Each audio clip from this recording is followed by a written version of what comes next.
பார்த்தீங்கன்னா சூப்பரான பலாக்காய் கூட்டு மீன்ஸ் பொரியல். இது எப்படி செஞ்சேன்னு பார்க்கணும்ல. ஸோ வாங்க வீடியோக்குள்ளே போகலாம். அதுக்கு முன்னாடி என்னோட சேனல் நீங்கள் சப்ஸ்கிரைப் பண்ணலாம், சப்ஸ்கிரைப் பண்ணி வச்சுக்கோங்க. இதுமாதிரி மோர் வீடியோஸ் பார்க்கலாம். ஸோ வாங்க வீடியோக்குள்ளே போகலாம். அதே போல் என்னோட சேனல் நீங்கள் சப்ஸ்கிரைப் பண்ணாமல் பார்க்குறீங்க நிறைய பேர். ஸோ சப்ஸ்கிரைப் பண்ணிவிட்டு பார்த்துட்டிங்கன்னா எனக்கு கொஞ்சம் ஹெல்ப்ஃபுல்லாக இருக்கும். ஸோ அதனால் ஒரு பெல் பட்டனையும் தட்டி விட்டுக்கோங்க, ஒரு லைக் பட்டனும் பண்ணிடுங்க. ஓகேவா? ஸோ வாங்க எப்படி செஞ்சுன்னு பார்க்கணும்ல. ஸோ வாங்க வீடியோக்குள்ளே போகலாம். ஃப்ரெண்ட்ஸ் வணக்கம், நமஸ்தே. நீங்களா எப்படி இருக்கீங்க? நல்லா இருக்கீங்க? இருக்கீங்க நினைக்கிறேன். நம்ம நல்லது நினைப்போம், நல்லதே நடக்குங்க. என்ன எடுத்து வச்சுக்கேன் பார்த்துருக்கீங்களா? பலாக்கொட்டை. ஸோ பலாக்கொட்டை ஆல்ரெடி நான் வந்து வேக வச்சு எடுத்து வச்சுருக்கேன். வந்து சின்ன சின்ன கட் பண்ணி எடுத்துக்கிடுவோம். அப்போ தான் நம்ம பண்ணுற பொரியல் வந்து ரொம்ப நல்லாயிருக்கும், டேஸ்ட்டாகவும் இருக்கும். உங்களுக்கு இந்த தொழிலாக ரிமூவ் வந்துச்சுன்னா எடுத்துக்கோங்க. ஓகேவா? ஏன்னா நான் அந்த மேலே இருக்க தொழில் மட்டும் எடுத்தேன். இது மட்டும் நல்லா கட் பண்ணி இப்படி வச்சுக்கிறோம். ஈஸியான சிம்பிளான டேஸ்டியான ஒரு பலாக்கொட்டையோட கூட்டு பொரியல் எப்படி வேணால் சொல்லிக்கலாம். ஏன்னா அவ்வளோ நல்லாயிருக்கும். நீங்களும் யாராவது சின்ன வயசில் இந்த மாதிரி பலாட்டையை சாப்பிட்டு யாருக்குமே அவிச்சு சாப்பிடுவோம்.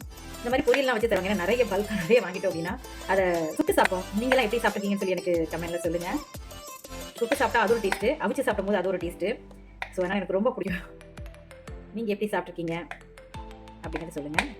இப்போ நான் வந்து கொஞ்சம் சொல்லி பலாக்கொட்டையை வந்து கட் பண்ணி எடுத்து வச்சுருக்கேன். மிளகாவை கீரி எடுத்து வச்சுட்டு போகிறேன். இதுக்கு சைடு இது மட்டும்தான், வேறு எதுவும் கிடையாது. நான் எக்ஸ்ட்ரா போட போகிறது இல்லை.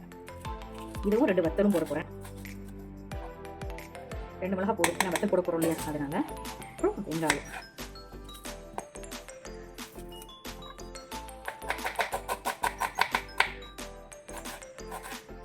நீளமாக வெட்டும் போது பார்த்தீங்கன்னா கிராஸாக வெட்டி பார்த்தீங்கன்னா ஈஸியாக உங்களுக்கு கட் பண்ணுறதுக்கு நல்லா வரும். நான் எப்படிங்கிறத நான் சொல்கிறேன் உங்களுக்கு.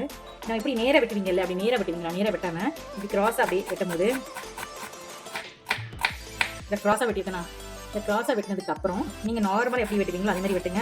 வெங்காயம் அங்கேயும் நகலாது சீக்கிரத்தில் கட் ஆகும், நல்லா ஃபைன் கட் ஆகும். பாருங்க பாருங்க, சூப்பராக கட் ஆயிடுச்சு இல்லையா? வாங்க டக்குன்னு நம்ம பொரியல் பண்ணி ஆரம்பிச்சிடலாம்.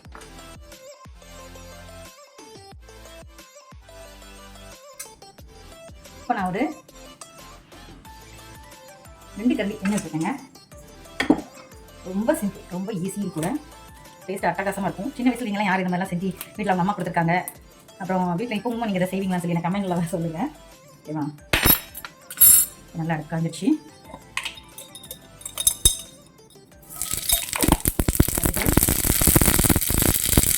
சீரகம் 1 ஸ்பூன் நம்ம சாப்பிடுவோம்ல, அதுக்கு உளுந்து. எதுக்குன்னு கேட்பீங்க, அந்த டேஸ்ட்டை வந்து கொடுக்குறது வந்து இந்த உளுந்து தான் அந்த கூட்டுக்கு. அதனால தான் நல்லது. வீட்டை வத்தாச்சு. நம்ம வச்சுருக்க பச்சை மிளகாவும் வத்தல் எடுத்துக்கிறேன். இது கூட வெங்காயம்.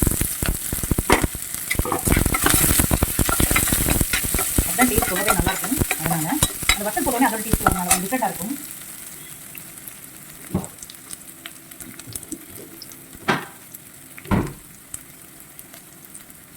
அது மட்டும் இல்லாமல் இந்த பலாக்கொட்டை வந்து சாப்பிடும்போது என்ன ஆகும், ஒரு சிலவங்களுக்கு வந்து கேஸ் ஃபார்ம் ஆகும் உண்மையிலே. அதனால் என்ன செய்ய போகிறோன்னா, ஒரு சின்ன பல் பூண்டு வந்து நசுக்கி போட்டுருவோம். தட்டி சொல்லுவோம்ல, தட்டி போடுவோம்ல, அதை தட்டி போடுறேன். நான் தட்டி போடுறேன்.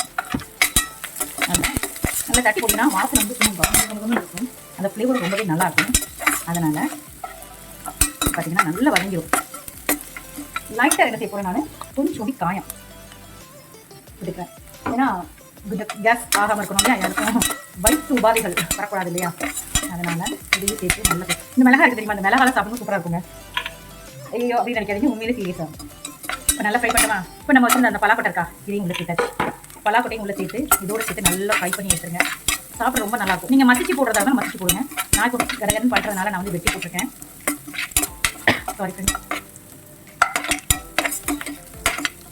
சூப்பராக இருக்குல்ல. இப்போ ரொம்ப சிம்பிள் டிஷ்ஷுங்க இதெல்லாம். 1 ஸ்பூன் அளவுக்கு தேங்காய், அவ்வளோதான். நம்மளோட பலாக்கொட்டை கூட்டு ரெடி. ஃபுட் பொரியல் எப்படி வேணாலும் வச்சுக்கோங்க. சூப்பராக அந்த உளுந்து ஒரு ஒரு ஒரு கடிப்படும் போது பார்த்தீங்கன்னா அதோட டேஸ்ட் வந்து ரொம்பவே சூப்பராக இருக்கும். அதனால தான் இப்போ பாருங்கள் இதெல்லாம் ஒன்றா சேர்ந்துருச்சு. லைட்டாக உப்பு மட்டும் சேர்க்கணும். நம்ம ஆல்ரெடி நான் பலாக்கொட்டையில் வந்து உப்பு போட்டு நான் சேர்த்துக்கேன். பார்த்துட்டு சேர்த்துக்கணும், நிறைய சேர்த்துக்கூடாது இல்லையா, அதனால் உப்பு சேர்த்தாச்சு. எல்லாத்தையும் ஒன்றா கரைச்சாச்சு. அப்போ தாங்க மெயினான ஒரு இன்க்ரீடியன்ட் கூட மறந்துட்டு பார்த்தீங்களா, என்னதுன்னு கேட்குறீங்களா, நம்மளோட கருவேப்பிலை.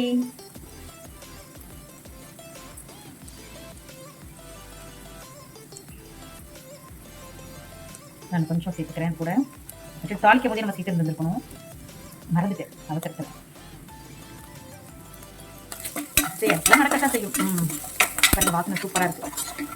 அதோட சேர்த்து எல்லாம் ஃப்ரை பண்ணும்போது எம்மையாக இருக்குது.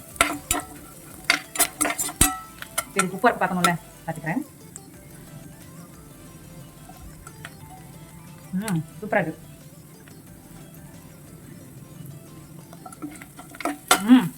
அப்படி பொலி செம, ரொம்ப டேஸ்ட்டாக இருக்குது. எதுக்காகனா முதல்ல வந்து வெங்காயம் மட்டும் சாப்பிட்டு பார்த்தேன், அப்புறம் பலாக்கொட்டையை வச்சு சாப்பிட்டு பார்க்கணும், பலாக்கொட்டையும் வச்சு டேஸ்ட் பண்ணி பார்த்தேன். செம்மையாக இருக்குங்க. ஒரு இடம் நீங்கள் கண்டிப்பாக அதை ட்ரை பண்ணுங்கள். பலாப்பழம் உங்களுக்கு கிடைக்கும் போது அந்த பலாக்கொட்டையை கூட போடாமல் இப்படி வேக வச்சு கொடுப்போம், சாப்பிடுவோம்ல, இந்த மாதிரி வேக வச்சு விளையாட்டு மாதிரி பொரியல் செஞ்சு பாருங்கள். செம்ம அட்டகாசமாக இருக்கும். ஸோ வாங்க சூப்பராக இருந்துச்சு.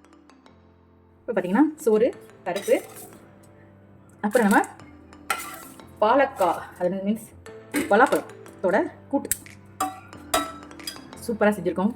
செம்மையாக டேஸ்டியாக இருக்குது. இப்போ நான் இதை வச்சு சாப்பிட்டு என்ஜாய் பண்ண போகிறேன். ஸோ நீங்களும் வீட்டில் இதே மாதிரி உங்கள் பலாக்காய் கூட்டு வந்து உங்களுக்கு எப்படி, உங்கள் பொரியல் மீன்ஸ் எப்படி வந்துச்சு அப்படின்னு சொல்லிட்டு எனக்கு கமெண்ட்டில் சொல்லுங்கள். இதை நீங்கள் செஞ்சு பார்த்துட்டு உங்களுக்கு டேஸ்ட் எப்படி இருக்குன்னு சொல்லி எனக்கு கமெண்ட்டில் சொல்லுங்கள். இந்த வீடியோ பிடிச்சா லைக் பண்ணி கமெண்ட் பண்ணுங்கள், ஷேர் பண்ணுங்கள், சப்ஸ்கிரைப் பண்ணுங்கள். தேங்க்யூ ஃபார் வாட்சிங். Bye friends.